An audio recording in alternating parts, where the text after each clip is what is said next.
बोले महाराज नंद बाबा ना एकादशी का व्रत रखते थे। क्या रखते थे मैया? क्या रखते थे पीछे वाली मैया? क्या रखते थे? एक बार बोलना पड़ेगा, ऐसे नहीं, जोर से बोलना पड़ेगा। नंद बाबा एकादशी का व्रत रखते थे।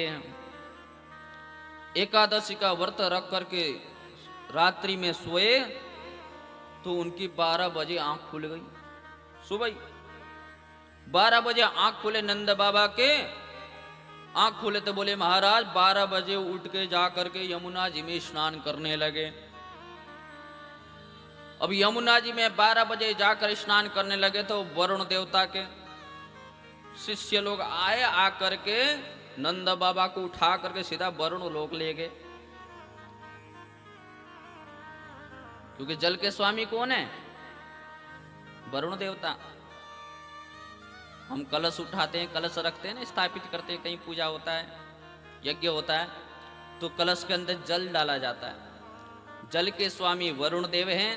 कलश की पूजा करते, अर्चना करते हैं और प्रार्थना करते हैं, हे वरुण देवता हमारे जीवन में, हमारे शरीर में कभी भी जल की कमी ना हो। नमो नमस्ते स्फटिक प्रभाय सुश्वेत हाराय सुमंगलाय। हमारे जीवन में सदा मंगलमय हो, आपकी कृपा हमारे ऊपर बनी रहे, हमारे जीवन में कभी जल की कमी न हो।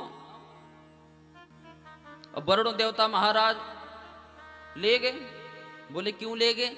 बोले उन्होंने रात्रि काल पर यमुना जी में स्नान किया, इसलिए रात्रि 10 बजे से लेकर प्रातः 4 बजे तक कभी गंगा यमुना सरस्वती नदी पर जाकर स्नान नहीं करना चाहिए, कोई भी नदी हो, क्योंकि इस समय वरुण देवता का शयन का समय होता है। अब नंद बाबा को पता ही ना है और 12 बजे उठ के जाके स्नान करने लगे, ले गए। अब सवेरे है गए हो, नंद भवन में मैया यशोदा खोज रही है, कन्हैया खोज रहे, बलदेव भैया खोज रहे, बाबा कहाँ चले गए। तो सबको याद आया बाबा को एकादशी को व्रत होया करे कि क्या पता द्वादशी नहाने गए होंगे। सब यमुना के तट आए, आकर के देखा तो वस्त्र तो बाहर है, लेकिन बाबा को पता ही ना है बाबा कहाँ चले गए। उसी समय मैया भी आई दौड़ी दौड़ी, अरे बाबा कहाँ गए, नंद बाबा कहाँ चले गए। कन्हैया भी दौड़े दौड़े आए, बलदेव भैया दौड़े दौड़े आए। कन्हैया कहने लगे मैया तुम चिंता ना करो, अभी मैं खोज के आता हूं। कह करके भगवान सीधा यमुना जी में कूद गए। यमुना जी में कूद गए, खोजते खोजते श्री वरुण लोक पहुंच गए।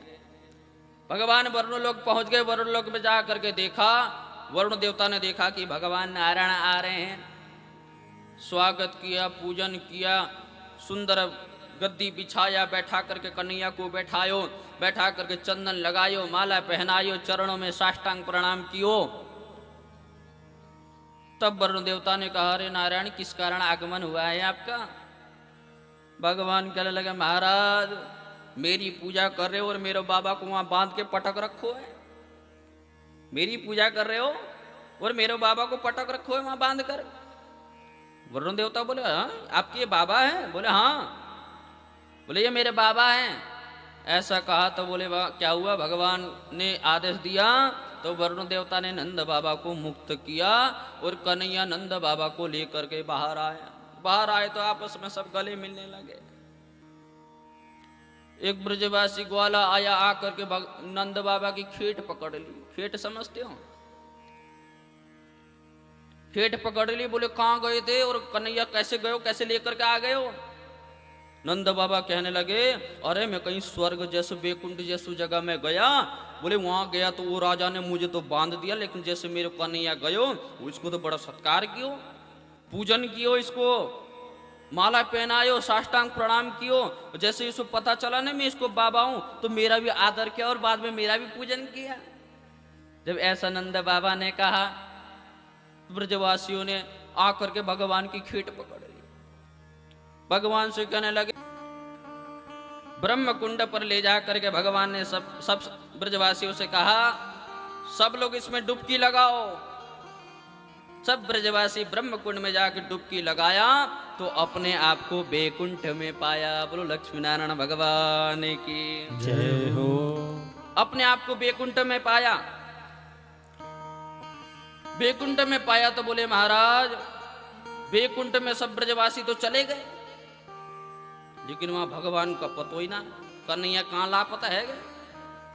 और सब समस्त ब्रजवासी बैकुंठ में चल रहे हैं, इधर उधर देख रहे हैं। बोले महाराज 4-4 हाथ वाले लोग, बड़े लंबे लंबे ठाट वाले, बड़े बड़े भयानक शरीर वाले, बड़े सुंदर।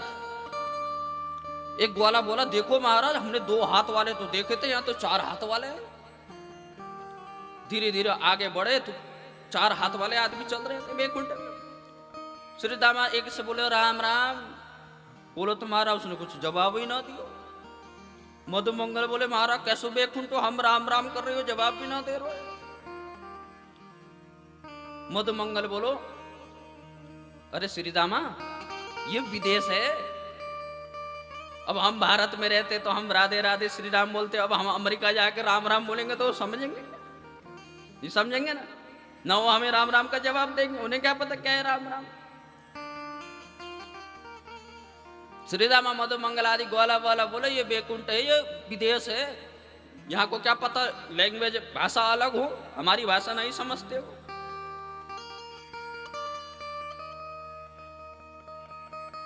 और आगे बढ़ने लगे तो आगे गए।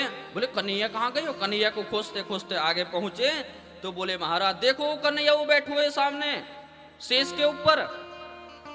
श्री दामा चिल्ला देखो कन्हैया सामने शेष के ऊपर बैठे हुए हैं। बोले जैसे ही सब ब्रजवासी वहां देखने लगे, इससे आगे नहीं जा सकते, सावधान इससे आगे नहीं जा सकते। ऐसा कह करके ब्रजवासियों को रोक दिया। ब्रजवासी सोचने लगे महाराज कैसे बैकुंठ है, हम भगवान से हमारे कन्हैया लाला से मिलने जा रहे हैं और ये हमें मिलने भी ना दे रहे। बोले हमें तो ये बैकुंठ तो फीको लगे, बोले इससे बड़े तो हमारे वृंदावन ही है। अरे वृंदावन में हम लुका छुपी, हम कन्हैया को साथ खेले, क्रिकेट खेला करे हैं, इससे बड़े तो हमारे वृंदावन है। उसी समय सबने अपने आंख बंद किए तो अपने आप को वृंदावन में पाया। बोलो वृंदावन बिहारी लाल की जय हो। अपने आप को वृंदावन में पाया तो भगवान भी वहीं आ गए, कन्हैया भी आ गए। कन्हैया कहने लगे अरे ब्रजवासियों कैसा लगा तुम्हें बैकुंठ? ब्रजवासी बोले कन्हैया हमें तो तेरे बैकुंठ अच्छो ना लगो। Say it with lenses.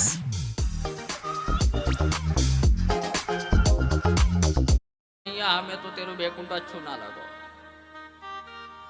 भगवान कहने लगा हम तो तुम्हें पहले ही कह रहे थे, तुम ही कह रहे थे बैकुंठ को दर्शन करवाओ, बैकुंठ को दर्शन करवाओ। श्री दामा बोले कन्हैया हमें तेरे बैकुंठ ना चाहिए, बैकुंठ में जाकर के एक तो वहां की भाषा समझ ना आए और हमने जाकर राम राम करा तो हमारा राम राम को जवाब भी ना दे और हम तुमसे मिलना भी ना पाए तो क्या करना है? उस बैकुंठ हमें ना चाहिए, हमें तो ये वृंदावन धाम ही रहना है। और वृंदावन में तुम्हारे साथ मिलकर के यही आनंद सुख प्राप्त करना है। बोलो वृंदावन बिहारी लाल की।